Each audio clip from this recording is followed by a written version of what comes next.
आ गई हीरोइन। पता नहीं कहाँ से आती है और कहाँ जाती है।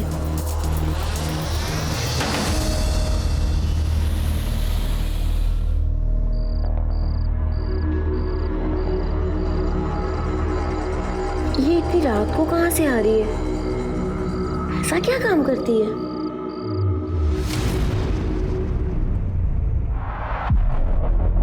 अरे आजकल दिखाई नहीं देती हो, कहाँ रहती हो? वो काम से थोड़ा बाहर गए थे।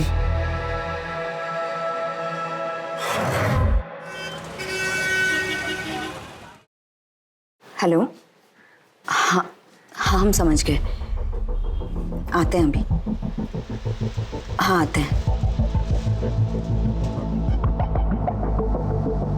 फरीदा, किसका फोन था? वो किराने वाले का था। बिरयानी का मसाला लाने बोले थे उसे, बोला आ गया है, हम बस लेकर आते हैं। ठीक है।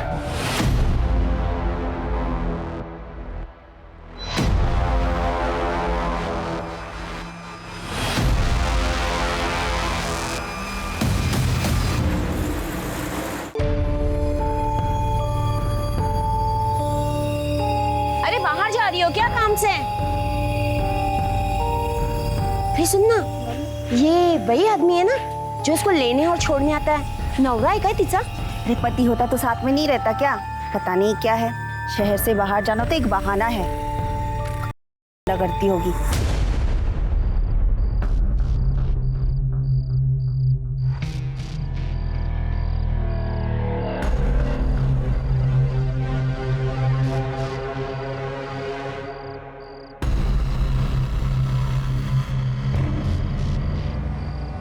हम आ गए हैं, तुम हो यहाँ? ये लो, अपना ख्याल रखना। खुदा हाफिज।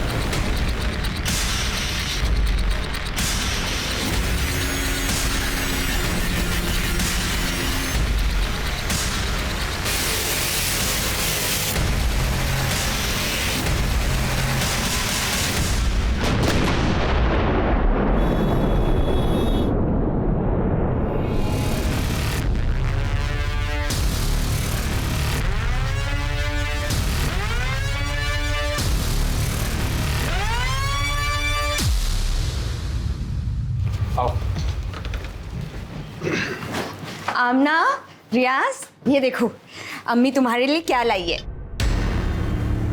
मिठाई। तुम्हें पसंद है ना? हमें भी लड्डू खिलाइए।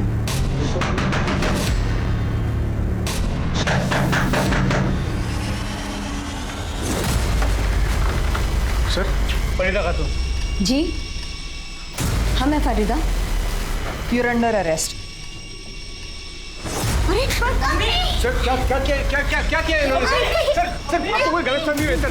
सर किस जुर्म में आप गिरफ्तार कर रहे हैं सर? कल जो बॉम्ब ब्लास्ट हुए हैं उसमें ये प्राइम सस्पेक्ट है। हमारे पास पक्की खबर है कि फरीदा खातून एक्टिविटीज में इन्वॉल्व है। चाहिए बिल्कुल गलत है। ऐसा मत रुकिए सर, देखिए हमारी बात सुनिए, ऐसा मत कीजिए सर। सुनना है कोर्ट में सुनेंगे। चलो आप ऐसा नहीं कर सकते सर, ऐसा नहीं कर सकता।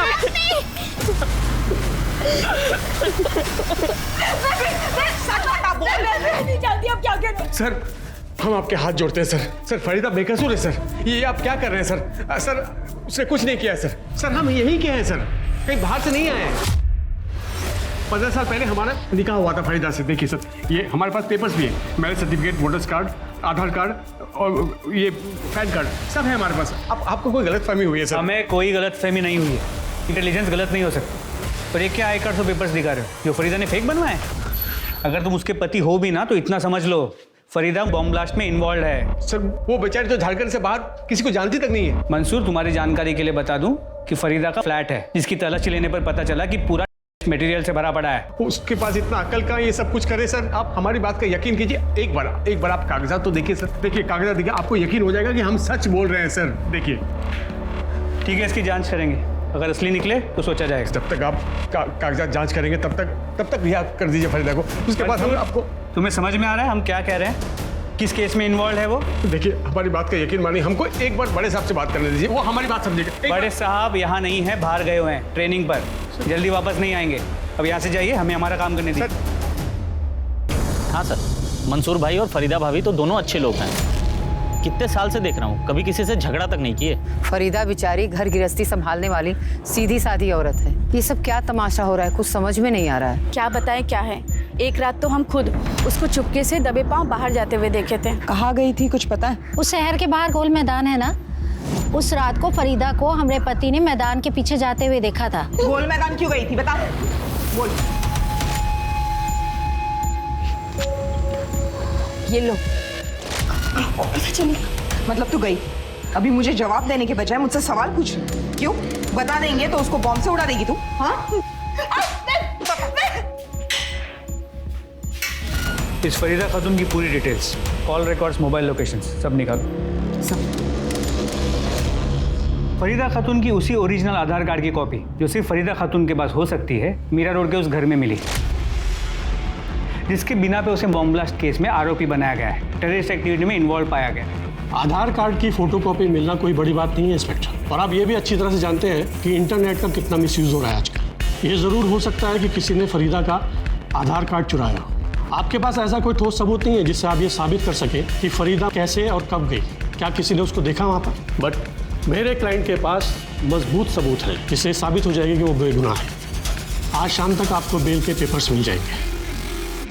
सर, फरीदा के कॉल रिकॉर्ड्स में उसके पति मंसूर और बेटे रियाज के अलावा और कुछ नंबर मिले हैं जिन पे अक्सर बात होती है। सर, और एक नंबर मिला है जिन पे 15 दिन में एक आध बार बात होती है, और वो भी मंसूर के नाम पर है। मंसूर का दूसरा नंबर? शायद सर। फरीदा की बेटी आमना के पास कोई मोबाइल फोन नहीं है ना?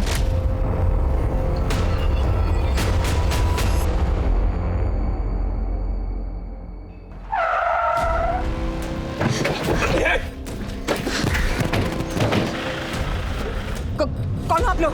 हमें जाने दो ना। करता देखो, हमको अटका रही है। सर, फरीदा की मोबाइल लोकेशन से ज्यादा कुछ हाथ नहीं लगा है, क्योंकि उसका लोकेशन अक्सर उसके घर का या उसके आसपास के एरिया का था। शायद एक आध बार शहर के बाहर गई हो, लेकिन वो भी गोल मैदान जैसी जगह पर। और ऐसी जगह जाना कोई अजीब बात है नहीं, क्योंकि मार्केट, स्कूल सब वही है।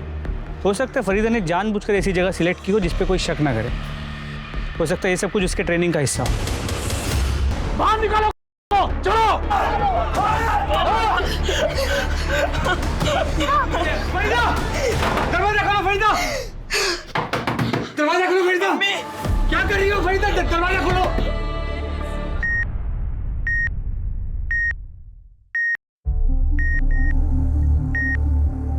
फरीदा खातून कैसी? खुदा के वास्ते आप झूठी हमदर्दी दिखाना बंद कीजिए सब। आप ही लोगों के झूठे इल्जाम की वजह से हमारा परिवार इस हाल में है। मंसूर जी, हमारी आपसे कोई निजी दुश्मनी नहीं है, हम सिर्फ अपना काम कर रहे हैं, और आपकी हिफाजत भी हमारा काम है। इसलिए आज के बाद से 2 कांस्टेबल हमेशा आपके घर के बाहर रहेंगे, ताकि आज जो हुआ है वापस ना हो। नहीं नहीं, हमें आज रात ही मिलना होगा। जैसे हालात हैं, कल का कोई भरोसा नहीं। सर हमारी बीवी फरीदा और हमारी बेटी अमना सुबह से गायब है सर। पूरा घर ढूंढा पर वो लोग कहीं नहीं मिले सर। हम आपके हाथ जोड़ते हैं सर, उनको ढूंढ लीजिए सर प्लीज। आपने उन दोनों को आखिरी बार कब देखा? सर जब हम सोने गए थे कमरे में तब देखा था। जब सुबह आँख खुली तो फरीदा रूम में नहीं थी सर, और हमको लगा कि घर के कामकाज में लगी होगी। फिर पूरा घर ढूंढा तो पता चला कि फरीदा ही नहीं, बेटी भी गायब है सर। अमना, आपने फरीदा का फ़ोन चेक किया? अपने साथ ले गई है या घर पे रखा है? लगता है ले गई होगी, क्योंकि घर में हमें फ़ोन नहीं मिला और हमने फ़ोन लगाया भी, फ़ोन बंद आ रहा है सर। सिंह, इनकी कंप्लेंट इमीडिएटली लिखवा लो। आप इनके साथ जाइए। सर, कहीं ऐसा तो नहीं कि बेइज्जती और बदनामी की वजह से वो घर छोड़ के चली गई हो, या फिर उसने आत्महत्या कर ली हो? क्योंकि इसके पहले भी उसने सुसाइड करने की कोशिश की थी। अगर उसने आत्महत्या की है तो उसकी बॉडी कहीं ना कहीं तो मिलेगी, लेकिन अगर बॉडी नहीं मिली तो दूसरी पॉसिबिलिटी ये है कि फरीदा सच में और वो फरार हो। लेकिन सर, अगर फरीदा सच में है और फरार हुई है तो वो अपनी बच्ची आमना को लेकर क्यों जाएगी? फरीदा के फ़ोन के पिछले 1 महीने के कॉल रिकॉर्ड से मोबाइल लोकेशंस निकालो, हो सकता है उससे कुछ हेल्प हो जाए। Sir,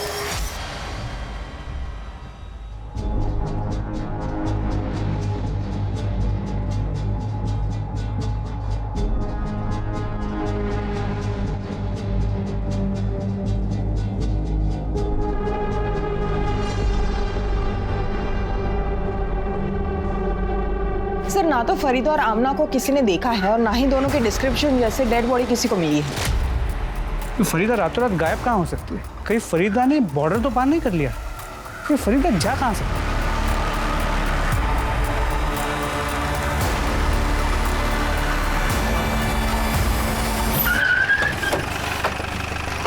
welcome back sir. Training कैसी रही? ट्रेनिंग के बारे में बाद में बात करेंगे, पहले फरीदा खातून का क्या केस है वो बताओ। सर जिस दिन से फरीदा और आमना गायब हुए हैं उस दिन से हम फरीदा का फ़ोन ट्रैक कर रहे हैं। सभी जगह तलाशी भी ली लेकिन कोई लीड नहीं मिली। सर फरीदा के मोबाइल लोकेशन के अकॉर्डिंग उसकी लास्ट लोकेशन शहर के बाहर ओल्ड माइंस की दिख रही है।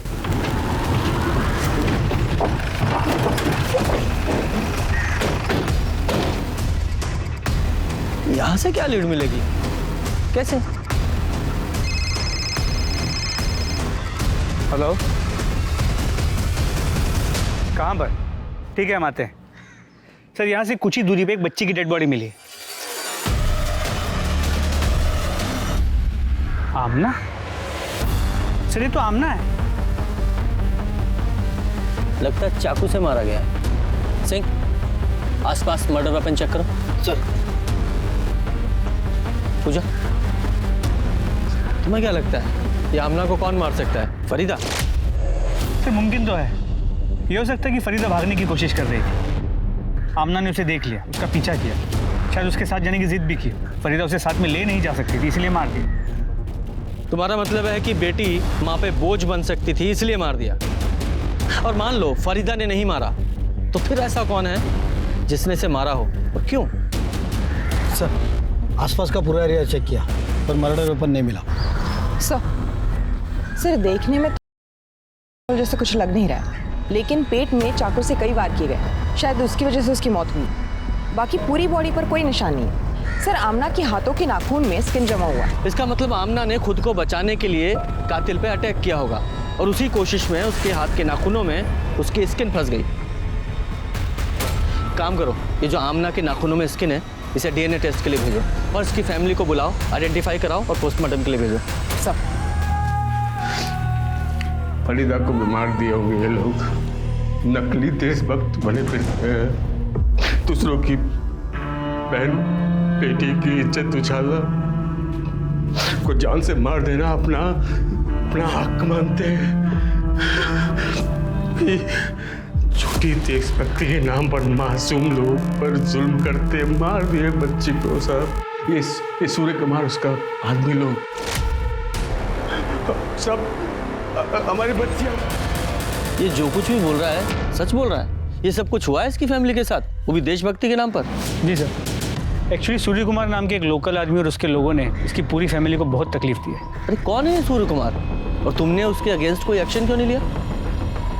इस सूर्य कुमार को उठाओ, आज ही इसका सूर्यास्त करते हैं। देखिए हम अपना पर्सनल स्वार्थ के लिए कुछ नहीं किए, हम जो भी किए देश के लिए किए।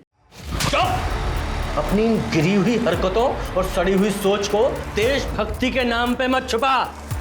कानून हाथ में लेता है अपने। है कौन तू? कौन है? हे दरोगा, देखो हम बोल दे रहे हैं, हम पर हाथ मत उठाना वरना।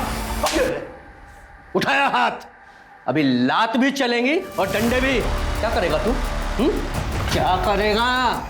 क्यों मुंह काला करेगा उस बच्ची की तरह? रियाज की तरह सर फोड़ेगा? फरीदा की तरह बेइज्जत करेगा? क्या करेगा? बोल, आमना को क्यों मारा था? देखिए विश्वास कीजिए हमारा, हम बाकी सब जो बोले माने वो सब सही है, लेकिन हम किसी का मर्डर नहीं किए हैं। नहीं मारा तुमने। शर्मा, इसकी सारी डिटेल्स मुझे चाहिए। इसके कॉल रिकॉर्ड्स, इसकी मोबाइल लोकेशंस, छोटी से छोटी हर चीज। पहले ही केस में इतनी कॉम्प्लिकेशंस है और बढ़ती ही जा रही हैं। समझ में नहीं आ रहा है। इसे सॉल्व करने के लिए इसे शुरू से देखते हैं। बम ब्लास्ट में फरीदा खातून इन्वॉल्व थी, ये इन्फॉर्मेशन कहाँ से मिली? मुंबई पुलिस के बोरीवली मेन ब्रांच से। इसका मतलब मुंबई चलना पड़ेगा, शायद वहीं से पता चले ये फरीदा कहाँ है।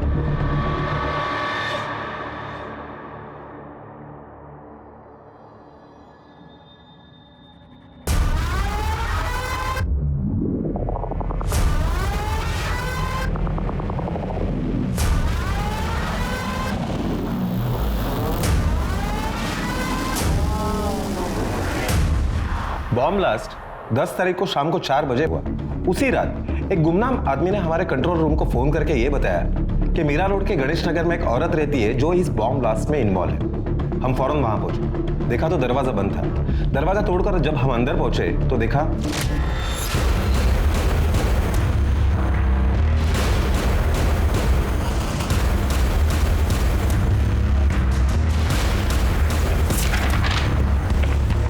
फरीदा खातून, हजारीबाग, झारखंड। अहो साहेब, आम्हाला तिच्याबद्दल काहीच नाही माहिती। हाँ, आते जाते देखते थे उसको। आधी आधी रात को आती थी। एक आदमी आता था उसको छोड़ने के लिए। उसका क्या वास्ता था उससे वो नहीं पता हम लोग को। उस लड़के की शक्ल याद है? वो क्या है ना, कभी टोपी, चश्मा, हेलमेट लगाता था ना, तो कभी उसका चेहरा नहीं देखा। वो औरत है ना, यहाँ भाड़े पे रहती थी और किसी से वास्ता नहीं रखती थी। जी हाँ सर, फरीदा खातून मेरे ही घर में रेंट पे रहती थी। वैसे कभी मैंने उसका चेहरा देखा नहीं, क्योंकि उसका चेहरा हमेशा ढका हुआ रहता था। उसके साथ जो रेंट का एग्रीमेंट किया था उसका रजिस्ट्रेशन करवाया था आपने? जी हाँ सर, मैं चालू काम तो कभी करता ही नहीं। ये उस औरत की रेंटल एग्रीमेंट की कॉपी है, जिसमें उसका चेहरा साफ साफ दिखाई दे रहा है। इन्हीं सब इंफॉर्मेशन के बेसिस पर हमने फरीदा खातून के नाम पर अलर्ट जारी करवाया, जिसे आप लोगों ने भी कंफर्म किया। हमें लगता है कि बॉम्ब ब्लास्ट करने के बाद वो तुरंत झारखंड भाग गई। देखिए सर, हम ये नहीं कहते कि आपकी इन्वेस्टिगेशन गलत है, लेकिन इससे सिर्फ इतना प्रूव होता है कि जिस औरत ने वो घर रेंट पे लिया था वो फरीदा खातून थी। लेकिन हमारी इन्वेस्टिगेशन में ये बात सामने आई है कि फरीदा कभी झारखंड के बाहर गई ही नहीं और फिलहाल गायब। गायब? कहाँ गई वो? IDs madam, IDs IDs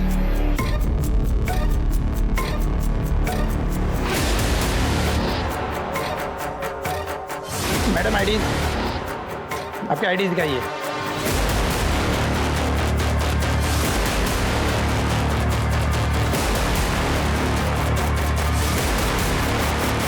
Farida Khatun, you are under arrest. Mumbai में तो कुछ नहीं मिला, अब फरीदा को यहीं तलाश करना पड़ेगा। जी सर। और सर, आमना की पोस्टमार्टम रिपोर्ट से ये पता चला है आमना की मौत 14 अक्टूबर की रात 12:30 से 3 बजे के बीच एक्सेसिव ब्लीडिंग की वजह से हुई। सर, ब्लीडिंग की वजह वो मल्टीपल स्टैबिंग के वुंड्स ही है। जिस रात फरीदा और आमना गायब हुई उसी रात आमना का मर्डर हो गया। ये आमना के नाखूनों में फंसी जो स्किन थी उसकी डीएनए रिपोर्ट आई? सर, अब तक नहीं, लेकिन जल्दी आ जाएगी। ये आमना की तो डेड बॉडी मिल गई, लेकिन फरीदा कहाँ है ये नहीं मिल रही है। सर, फरीदा पकड़ी गई है, टीवी पे लाइव दिखा रहे हैं।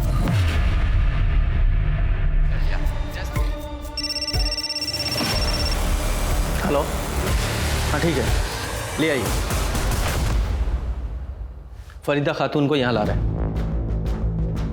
याद दिला दे कि वही फरीदा खातून है जिसका हाथ ब्लास्ट में था। इसने कई मासूम लोगों की जान ली।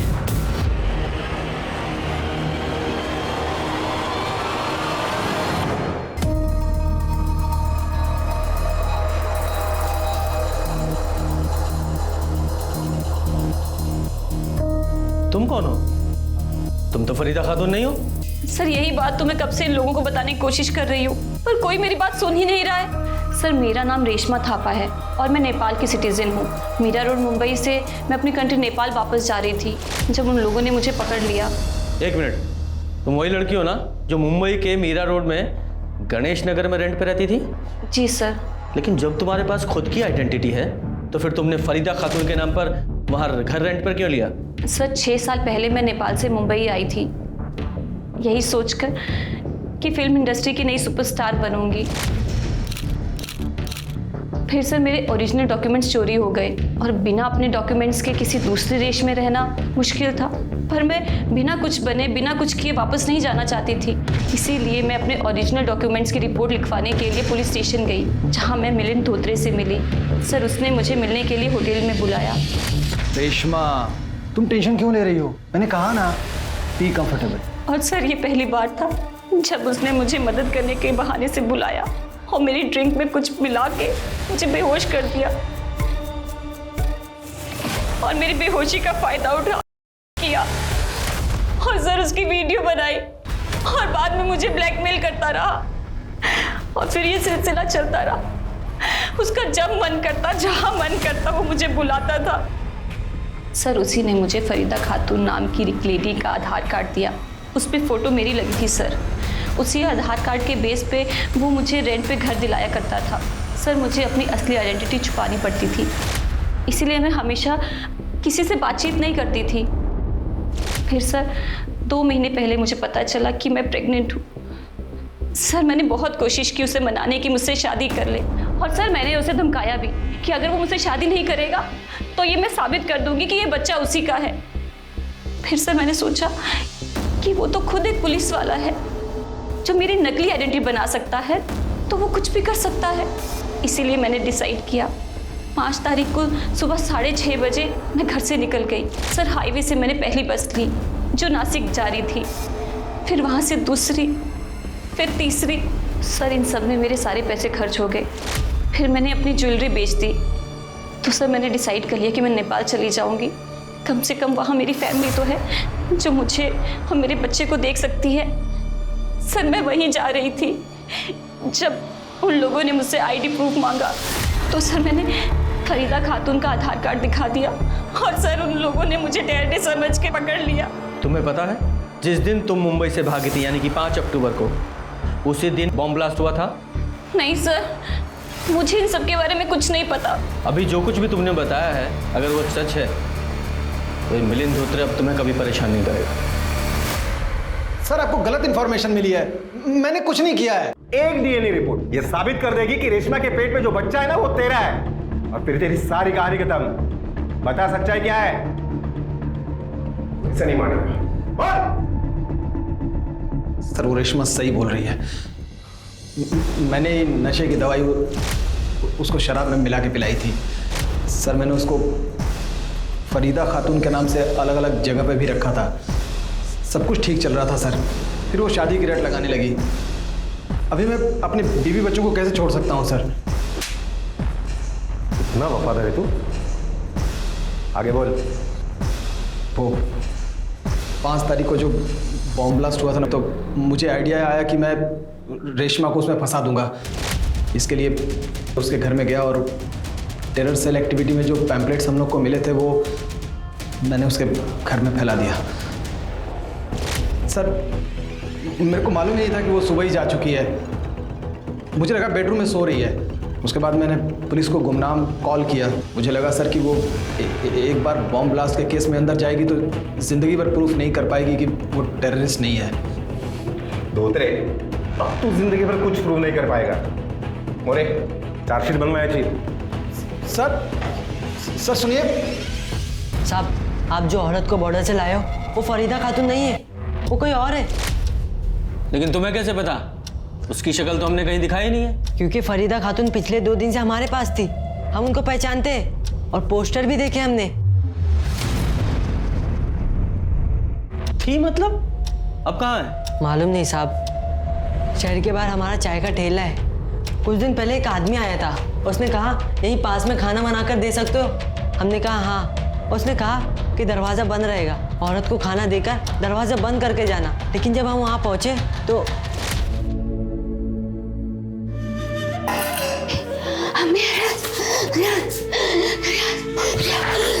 खाना रखा है, खा लेना। हम 3 दिन तक उसको खाना देते रहे, लेकिन उस औरत की हालत बिगड़ती जा रही थी और हम समझ गए वो आदमी उसके साथ गलत कर रहा है। और हमको रियाज बोलती थी और एक बात बड़बड़ाती रहती थी कि हमने को मार दिया, हमने को मार दिया। उसकी हालत हमसे देखी नहीं जा रही थी, इसलिए हम 2 दिन पहले उस औरत के पास गए और ये लो 100 रुपया, इतना ही है मेरे पास, इसे ले लो और यहाँ से भाग जाओ, नहीं तो एक दिन ऐसे ही मर जाओगी। चलो चलो यहाँ से चलो। तू अम्मी का बेटा है ना? हाँ हम तू हमसे मिलना आएगा? हाँ चलो अब तुम आजाद हो। चलो जाओ यहाँ से, नहीं तो जल्लाद आ जाएगा। जाओ। नहीं हम नहीं, हमारे साथ चलो, चलो हमारे साथ। हम आएंगे, तुम जाओ, हम आएंगे। तो मेरा बेटा अम्मी से मिलने आएगा? हाँ हम आएंगे, तुम जाओ यहाँ से, जाओ। सब साथ रहेंगे, सब खुश रहेंगे। तुम्हें पता है वो कहाँ गई है? नहीं मालूम साहब। उसके बाद हम अपने काम पे लग गए, ऊपर से वो जल्लाद का डर। कौन जल्लाद? कौन था वो आदमी? मालूम नहीं साहब, लेकिन हमारे चाय के ठेले पे आता था। फरीदा को भगाने के बाद हमें हड़काने आया था। हमने कह दिया शायद गलती से हमसे दरवाजा खुला छूट गया। उस आदमी का हुलिया बता सकते हो, कैसा दिखता था? हाँ साहब। स्केच आर्टिस्ट बुलवाओ। जी सर।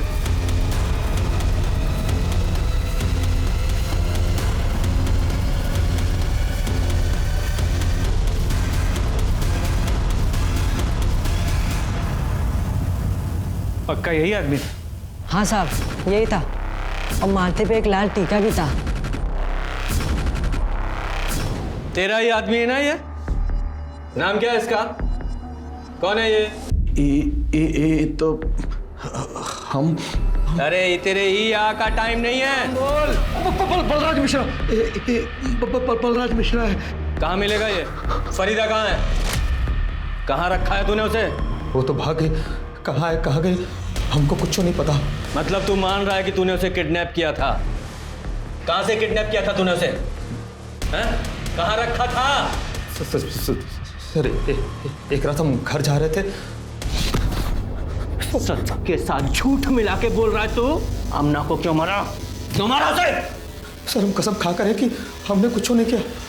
वो तो हमारे पहुंचने से पहले ही मर चुकी थी। हम तो खाली उस को अपने साथ ले गए थे।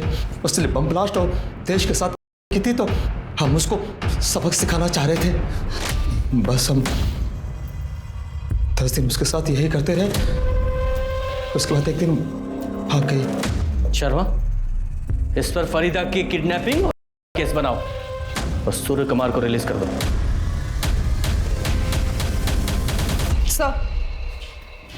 सर एक इन्फॉर्मेशन मिली है, मंसूर के घर में उसके साथ कोई और औरत रह रही है। कौन? सर ये तो कह नहीं सकते, किसी ने उसका चेहरा नहीं देखा है। कहीं वो फरीदा तो नहीं है?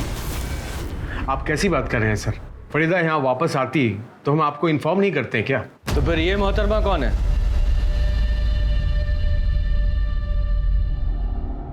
सर ये हमारी पहली बीवी जीनत है।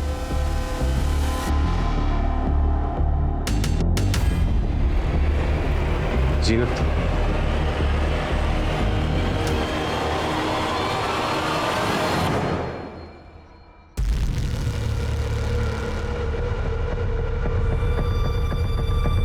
सर 15 साल पहले हम जीनत को तलाक दे दिए थे क्योंकि ये कंसीव नहीं कर सकती थी और हमें अपनी औलाद चाहिए थी, इसलिए हमने फरीदा से निकाह कर लिया। जी सर, फरीदा के गुमशुदा होते ही और आमना के कत्ल का पता चलते ही हम आ गए खैर खबर लेने। फरीदा घर से गायब हुई तो जीनत को बुला लिया। चल क्या रहा है ये तेरा? कहीं तूने ही तो फरीदा को गायब नहीं किया? सर कैसी बात कर रहे हैं सर आप? सर फरीदा के गुमशुदा होने और आमना के कत्ल का पता चला तो एक खैर खबर लेने घर आ गई। घर का छोटा मोटा काम कर देती है, खाना बना देती है और बच्चों का ख्याल रखती है, बस। पूजा, जीनत की डिटेल ले लो। सर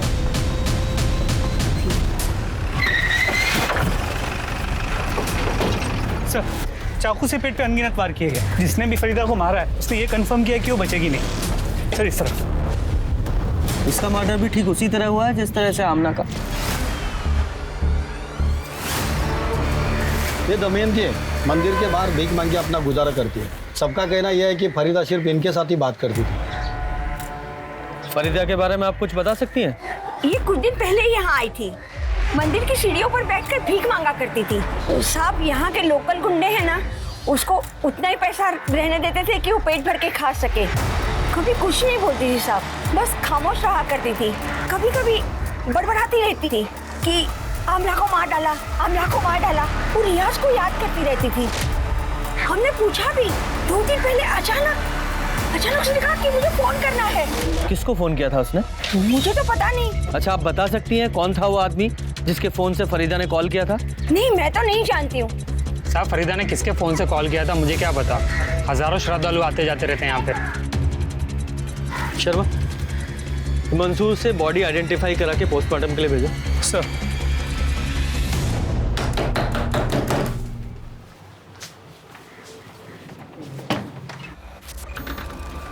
सर आप फरीदा के कातिल का कुछ पता चला सर? उसी सिलसिले में यहाँ आए हैं, तुमसे ही बात करनी है। 22 तारीख की रात 12:30 बजे तुम्हारे फोन की लोकेशन वही थी, राम मंदिर के पास। जहां फरीदा का मर्डर हुआ। फरीदा जिस दिन घर छोड़कर निकली थी उसने आखिरी कॉल तुम्हें किया था। और सबूत नंबर 3, ये डीएनए रिपोर्ट, उसमें आमना के नाखूनों में फंसी हुई स्किन और फरीदा के हाथों में जो बाल थे वो एक ही औरत के थे, तुम्हारे। बोलो, बताओ पूरी कहानी। फरीदा बहुत अच्छी इंसान थी। मंसूर के छोड़ने के बाद हमारा साथ दिया करती थी। ये लो, पैसे से हमारी मदद किया करती थी। हमारे पास कमाने का तो कोई रास्ता था ही नहीं। फिर जब वो बताई गई तो जेल गई। हम तो सपने सजाने लगे थे कि फरीदा अगर मंसूर की ज़िंदगी से निकल जाएगी तो वो हमें अपनी ज़िंदगी में वापस बुला लेंगे। फिर पता चला कि फरीदा खुदकुशी करने में नाकाम हो गई है। एक रात उसका फ़ोन आया कि आज ही उससे मिलना होगा। आखिरी बार वो पैसों से हमारी मदद करेगी, क्योंकि घर वालों की बेहतरी के लिए वो हमेशा के लिए शहर छोड़ के जा रही है। शहर के बाहर हम रात को जिस जगह मिलने वाले थे, फरीदा के साथ आमना भी आ गई। तो हमें लगा उसने फरीदा को घर से निकलते देख लिया होगा, तो जिद करने लगी होगी, इसलिए वो उसे अपने साथ लेकर आ गई। तभी हमने फैसला किया कि हम इन दोनों को ही मार देंगे। हम घर जाकर मंसूर के पास जाने की तैयारियां करने लगे। हमें लगा कि फरीदा तो अब तक मर चुकी होगी। फिर एक दिन उसका राम मंदिर से मंसूर के फ़ोन पे फ़ोन आया। मंसूर उस वक्त बाथरूम में थे। फ़ोन हमने उठाया। बिना सोचे समझे बोले जा रही थी कि जीनत ने आमना को जान से मार दिया है और अब वो हमें भी मारना चाहती है। हम यहाँ राम मंदिर पे हैं, आके हमें ले जाओ। हमने बिना कुछ बोले फ़ोन काट दिया और रात को राम मंदिर चले गए। अल्लाह और कानून दोनों तुम्हें सजा देंगे।